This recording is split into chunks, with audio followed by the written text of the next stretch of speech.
નમસ્કાર મિત્રો, થોડા સમયથી મહારાષ્ટ્રની અંદર ભાષાકીય વિવાદ જે ચાલી રહ્યો છે એમાં ત્યાંના જે સ્થાનિક લોકો હોય એનું એવું કહેવું છે કે તમે અમારા રાજ્યની અંદર આવો છો તો તમારે અમારી ભાષા એ બોલવાની જ તે, એમાં જ તમારે વાત કરવાની અને એ જ તમારે શીખવાની, અને એ જો તમે નથી કરતા તો તમારે માર એ ખાવો પડશે. આવી વિચારધારા છે ને એ મહારાષ્ટ્રના જેટલા કે બધા લોકો છે ને એની નથી, પણ અમુક 2-5% એવા હોય ને કે જેના મગજના સ્ક્રૂ એ થોડા ઢીલા હોય, આવા જ લોકો એ આવું બધું એ કરતા હોય છે અને આખા સમાજને ડહોળવાનો એ પ્રયત્ન એ કરતા હોય છે. પણ જે લોકો સારા છે ને એની માટે અત્યારે તમે ખાલી આ 2 વિડીયો એ તમે જુઓ અને એના આધારે તે તમે એ કમેન્ટ એ કરજો કે શું આવા લોકોને તમારે કહેવું છે. તો પહેલાં આપણે આ વિડીયો નિહાળીએ.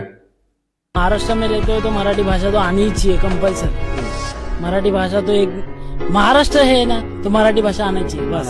हाँ. इन केस फ्यूचर में हाँ. आप कभी पंजाब जाते हो किसी काम से, राजस्थान जाते हो, किसी भी शहर में जाते हो, किसी भी देश में जाते हो, तो आपको अगर ऐसा बोला जाए यहाँ है तो यही की भाषा बोल, तो क्या फील होगा आपको? ये तो गलत चीज है.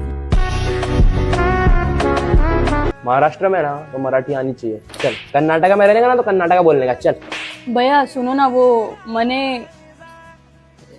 जाए छे यहाँ. आपको गुजराती नहीं आती है क्या? नहीं भैया, गुजराती नहीं आती. अरे तो कोई बात नहीं, मुझे हिंदी आती है, आप हिंदी में बात करो ना, हिंदी में बोलो. आप कहाँ जाना है आपको, बताओ मुझे आप. જોયું ને સાહેબ, હવે આના વિશે તે સાહેબ તમે કમેન્ટ એ કરો, કારણ કે તમે બધાએ ઘણા બુદ્ધિશાળી છો, તો એક કમેન્ટ ચોક્કસથી કરજો.